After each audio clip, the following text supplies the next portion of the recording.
Thanks everyone for being here today. I'm very proud of the way our team played Saturday at Illinois.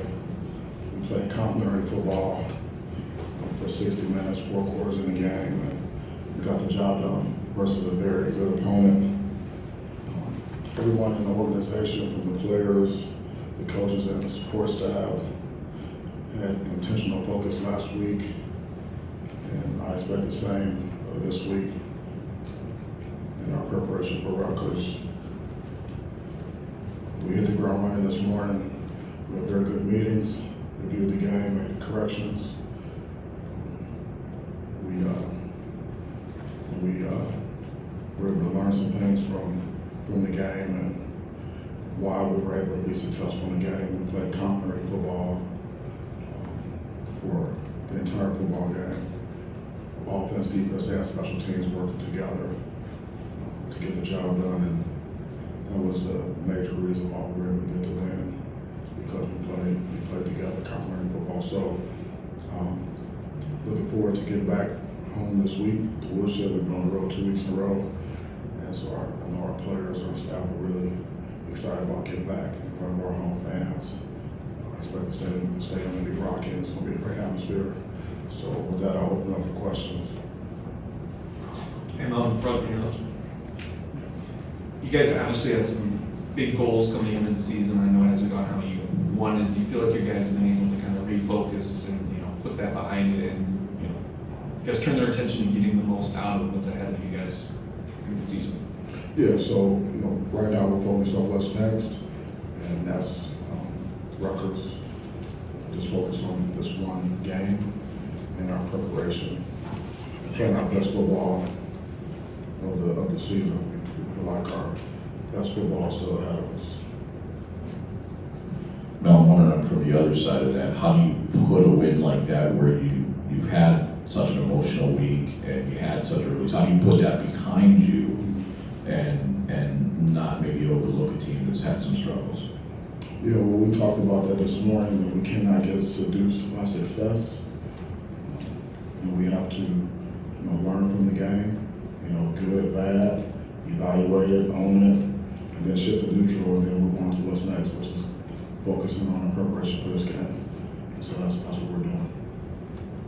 Mel, I know your philosophy is always playing the best players, but I'm just wondering, with 3 games left, maybe a 4th, does the idea of playing some guys that could still maintain their red shirt just to try to get them a little bit of experience for the future, does that enter the equation at all? How do you guys as staff try to calculate that, or look, you're a little more alert for maybe openings here and there, if so?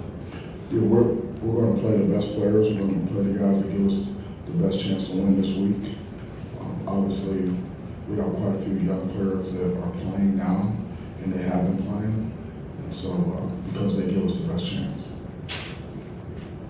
Mel, you mentioned evaluating it, and I'm wondering, the offensive line, as you evaluate them, what it looked like from a layman's perspective, one of the best games they played of the year. I wonder what you saw up front, and then also as you revisit the final drive when you got the ball back and the opportunity to run it and get down to like 26 seconds to throw it. Do you think in hindsight you might have done things different there?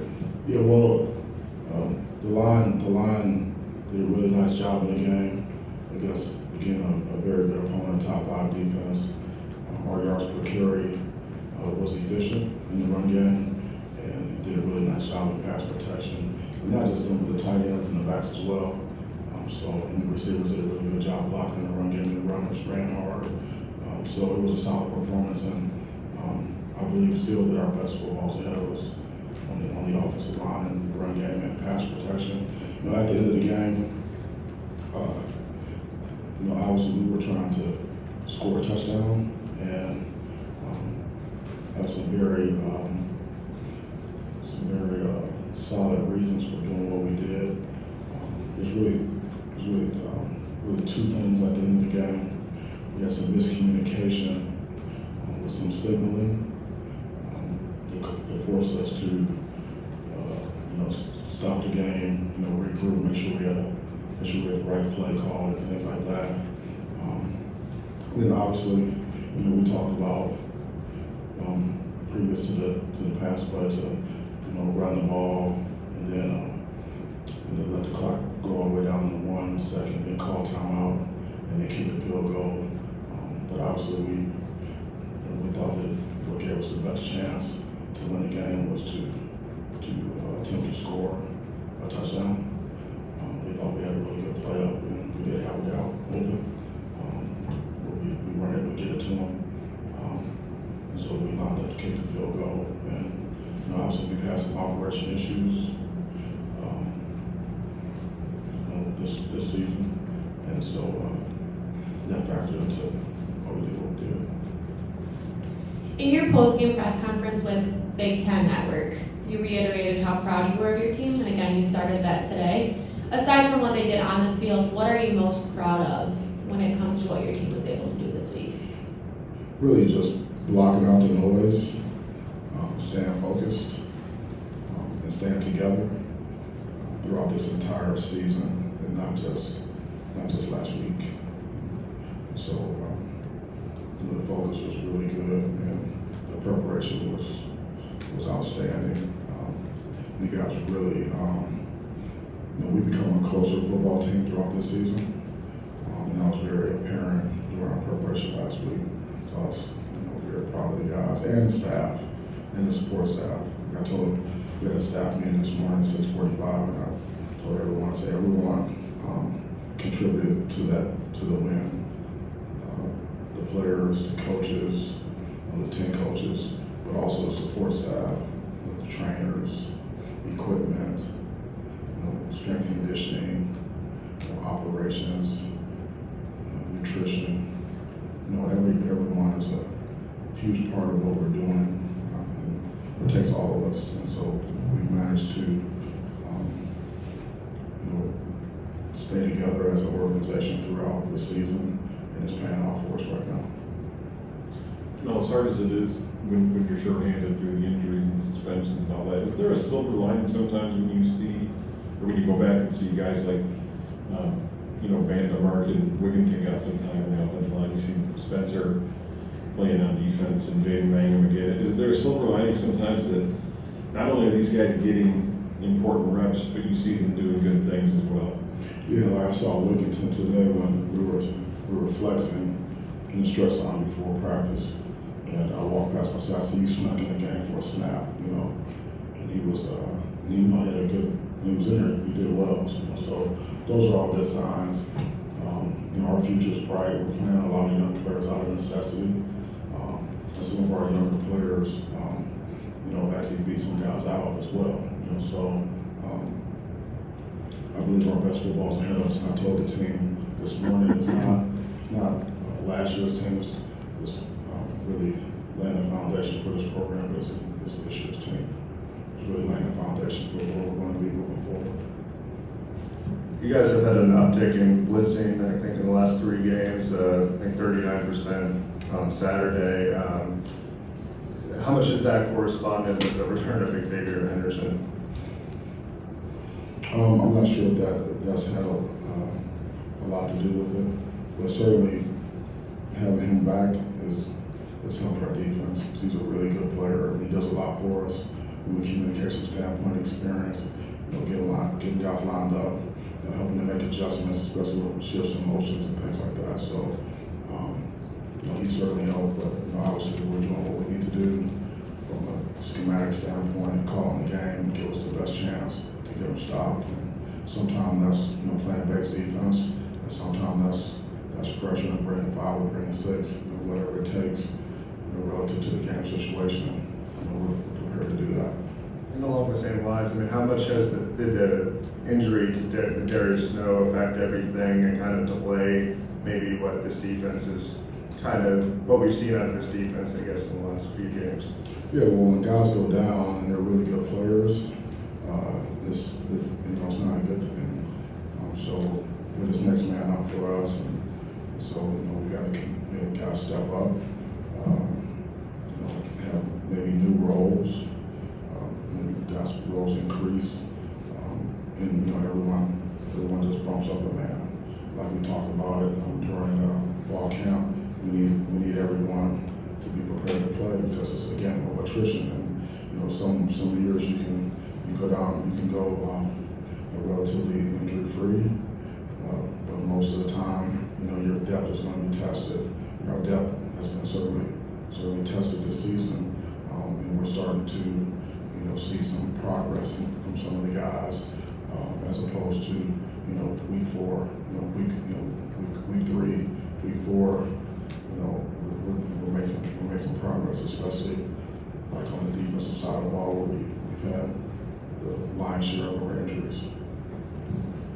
I'm wondering, with the 8 guys that are suspended right now, how do you revisit that this week? Is it, you mentioned on Saturday, it's kind of a day-by-day basis, but obviously planning a week out for a game. How do you reassess that at this point? And do you have any timetable? Do you wait for the Big Ten? Do you kind of just deal with it internally at that point? Or what is the process right at the moment with that? Yeah, we don't have any new information, and we're taking it one day at a time. And so, we have the guys that we have, today. And if something changes, then we'll adapt and adjust. Is there a point where, like, during a week, you, like, kind of with NFL, you rule a guy out by like Wednesday or Thursday, you kind of have that mindset, or is it all the way up to game time? It's all the way up to game time. We've done that, since I've been here, and we're doing it now. We did it last week, so we'll continue to do it. It's all the way until game time. One of the main storylines maybe this week is the fact that you guys still have your bowl eligibility hopes alive. Rutgers is in a similar situation. So how much do you address that this week? Have you talked about it this morning already, or where's the emphasis when it comes to that in this game? Well, we told the guys there's still a lot of football left to play, but I reiterated with the staff this morning that we don't need to talk about winning. We don't need to talk about winning out and bowl eligibility and things like that. We need to focus on what it takes to prepare to be in a position to win games, and that's a process.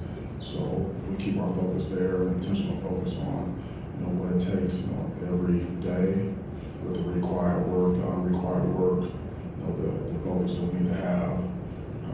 Then we can go through our week with the focus that we need, and control what we can control, and then we take that into the game, and we're looking to play our best 60 minutes, and then we won't look at the scoreboard. We'll just play, every play, one play at a time, with intentional focus, 6 seconds of play, and keep chopping, and then we'll add it up at the end. That's how we'll go about this week and the rest of the season. No, I wanted to ask you about your backup long snapper, Michael Donovan, and I know he had a rough game the week before and seemed to in tough conditions bounce back. What conversations did you have with him before the game and afterwards? And then do you empathize with a guy who's the only way he gets recognition is if he screws up, and that sort of role in life on a team? Do I empathize? Or sympathize with that sort of, yeah, I mean, it's a job where the only way you get any sort of recognition is if you botch things, I don't talk to the snappers that much. So he's done a heck of a job, and he's getting better, doing a great job. Do you anticipate he'll continue being the snapper the rest of this year? I don't know what your situation is. We'll have to see. Obviously Hank is an excellent snapper, and he'll be ready when he's ready. Obviously, Rutgers is a losing record and all that, but they had a lead at halftime against Michigan last week before it kind of fell apart. I was wondering just what you see from them as a team. Well, we all know Coach Yano is a veteran coach, a veteran head coach. He's an excellent coach. He's an excellent recruiter, so they have some really good players. And they're very aggressive, defensively. They do a nice job, stopping the run and trying to put pressure on you to be accurate with the ball, because it really makes the coverages, and they want to try to take away what you do best and make you beat them left-handed, which is really, really sound and solid. And they're ultra aggressive on special teams. So they put a lot of pressure on you, on special teams as well. And offensively, they have some weapons, and they know how to get certain guys the ball. They get the ball to the best players in the run game, also in the pass game. So they're just like any other team that we play. They have really good players, and they're well coached. And like I said, last week I think they were up 17-14 and a half. And the name of that deal was turnovers. But that doesn't take anything away from their ability to make plays in all three phases. They play extremely hard. Mel, I think you said that there was no specific cutoff where you would declare a guy out for the week, but how long does it normally take if a guy hasn't been at practice, maybe hasn't been at meetings? And does that depend on if he's a senior, if he's relatively new, whatever? If a guy hasn't been at He hasn't been at practice or he hasn't been in the meetings, can he just jump in the day before based on his past body of knowledge? No, he can't jump in if he hasn't been in the meetings and he hasn't been, even at practice. I know it wasn't that long ago, but the last time Rutgers came here was your first game as the head coach at Michigan State. How would you say? I don't remember that. I guess how would you say? You just had to bring that up, didn't you? Well, it was a weird year. But how would you say you as a coach have grown since that game, really? How have I grown? Yeah. Yeah. I don't know how to answer that question. How I've grown. I turned 50 last January 4th. So I'm older, maybe wiser, maybe not. More experience as a head coach. I know the team a lot better than I knew that team. And so there's a lot of differences. Our staff has been together a lot longer. So it doesn't seem like that long ago, actually. That was a very challenging year, and we learned a lot about,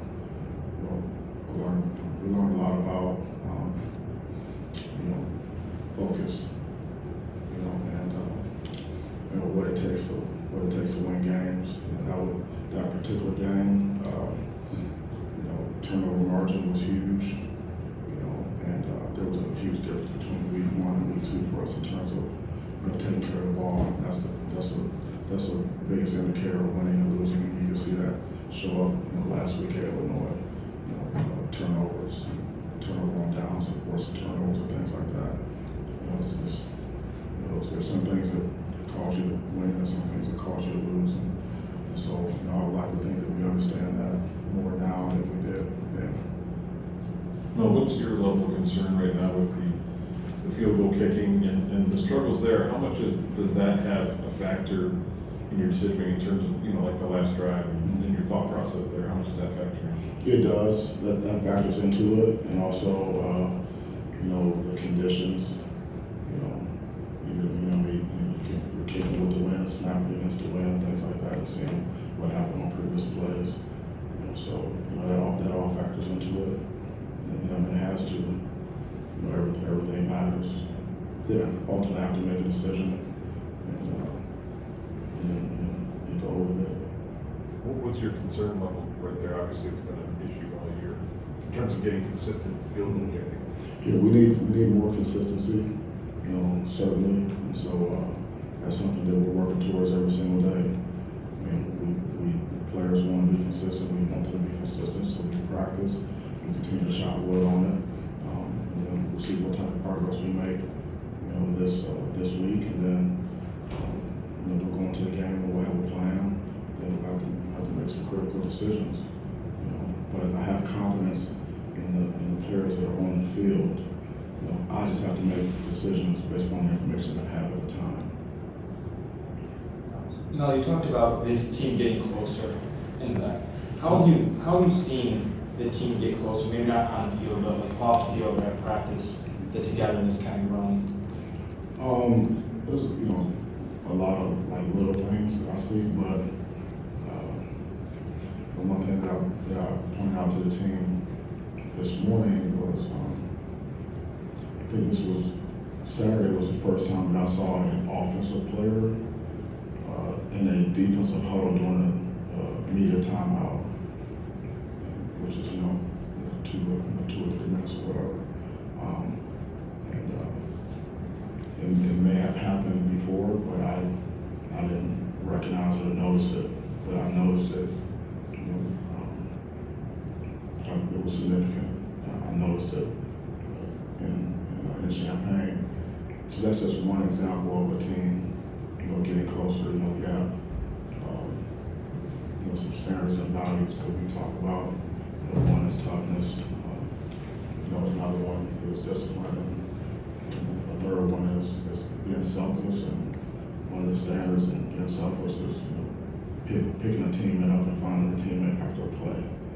So when you see guys picking each other up, offense, defense, special teams, everybody working together, that tells me that that's unselfish, and that's a team chemistry, and those are good things. Mel, who was the offensive player who was in the defensive huddle? That was Barker at that time, And then he's got to get out, so we can work. He's good. I'm guessing, you're hoping to build a roster to the point at some point that one single injury here and there doesn't hurt you guys so badly. I'm looking back, maybe the rest of us in the outside world didn't realize, but when Xavier went down, when you knew Jaden was limited and you're out without Jacob Slade, did you guys internally know, okay, this could be a little bit of trouble, we're not there yet as a roster for those particular guys to be out? Our object, our goal is to win every game that's on our schedule. And so we don't make excuses or explanations about who's available, who's not available. The only reason I'm talking about is because you're asking about it. But like right now, we're focused on Rutgers. We're going to play with the guys we have available. And like I tell Chris every day, nobody cares who's up, who's down. It doesn't matter. Nobody cares. Nobody's going to say, well, they had this many guys out, or they had 6 starters out. Nobody cares about that. We don't talk about that much. It's next man up, and let's get the guys ready to go. And it needs to be good enough. And it's not good enough. Okay, then this is a very unforgiving game, a very unforgiving business. So it is what it is. Now, going back to the question about blitzing, what went into the calculus of maybe, sending extra guys, especially last week, given the amount of attrition your defense had going into the game? Well, obviously we want to affect the quarterback with rushing coverage. We have some first and second down,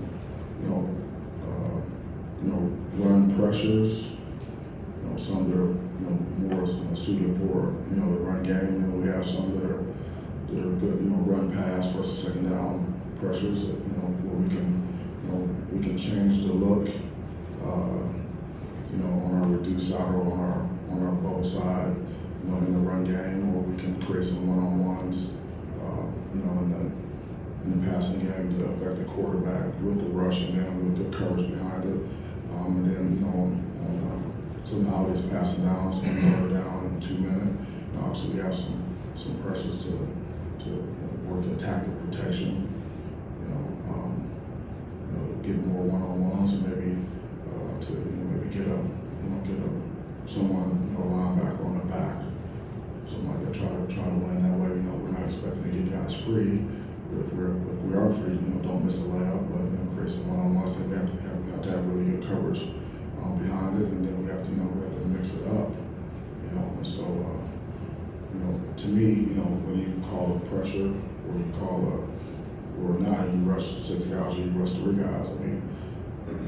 They're all sound calls, and it just comes down to execution. And we call a pressure or a blitz. It's not like we're like holding our breath or anything like that. It's just called hit and running. It's not that big of a deal. What's important is that we're comprehensive enough in our scheme and our calls that we're not, we can do both. We can mix coverages and we can play base, we can pressure. Because you do get into some situations, you do get into trouble when you can't mix up, you can't do both, and you can't pressure, or you won't pressure, or you're all pressure, and because you never want to be a one-trick pony that way. So, we have some flexibility, and we're continuing to work on that so that we can, handle the type of the offense that we see every week. And all in college football, they're usually different every week. Couple more with Jack, the rest of it, Now, when you go back and look at the missed extra point or the field goal, were the snap and hold good enough on those plays, and saw what LSU did at the end going forward against Alabama? Has your philosophy changed? Seems like a lot more people are going for it on 4th down and going for 2.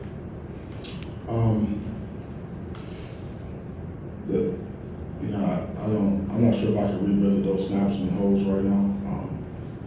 To be accurate, what is a good snap, what's a good hold. So maybe I can talk to you later. I have to go back and look at them again and see exactly which ones you're talking about. But so like 4th down. 4th down and going for 2 points, and those are gambles. Yeah, those are not. We don't consider those gambles. It's a lot of it's based upon analytics. And so we do subscribe to that, and we stay relatively close to the book on those. But sometimes the circumstances in the game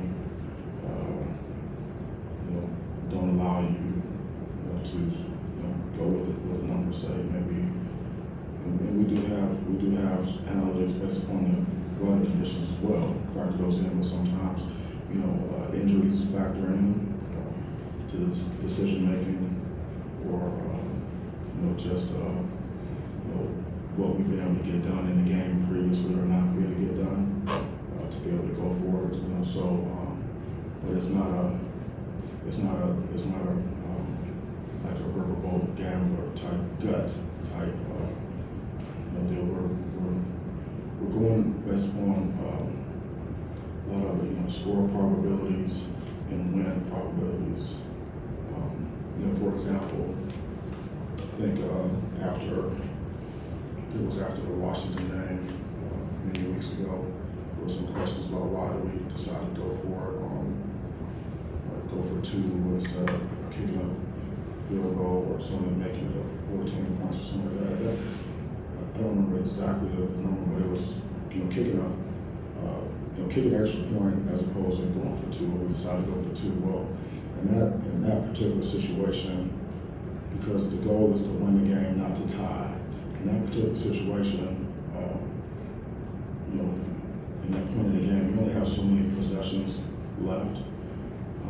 And so when you kick the extra point, your win probability, like in that situation, did not change. It was a nominal number. It was not a significant change in the win probability. But going for 2 and if we converted and made the 2-point conversion, if we were successful, then that would have significantly increased our chances of actually winning the game, because the goal is to win, not to tie. So that's why we did that. I didn't really go into detail at that time about it, but that's what kind of goes into that. So depending on the score differential, depending on the field position, and the time in the game, that typically determines, and the distance of the 4th down. That typically determines if we're going to go forward or not. Chris, I'll wrap it up, Jim. And I'm wondering, a week ago we talked, it was a moment where you could look at it and say this team could either fracture or galvanize itself together. I guess, what have you seen from the leadership within the team, within the players, to keep everything together? Because they've all talked about everyone kind of staying together, even during the losing streak, even after everything that happened a couple weeks ago. Well, it's really no, well, I mean, I guess there is a choice, but it's not a sound choice to not stick together. You know, the best thing to do is to stick together, and you know, our leaders have done that. And when you're good players and when you're leaders, or guys leading the charge, you know, that signifies buy-in, and then, you know, the other guys tend to follow. You know, so, you know, like myself and the coaching staff and the leaders on the team, you know, we're sticking together. You know, we have boys, and you know, we're moving forward. You know, we're going like one day at a time. You know, staying focused, believing in what we're doing, and you know, still, you know, we have our standards that you know, we work towards every single day. And when you do that and you're consistent with that,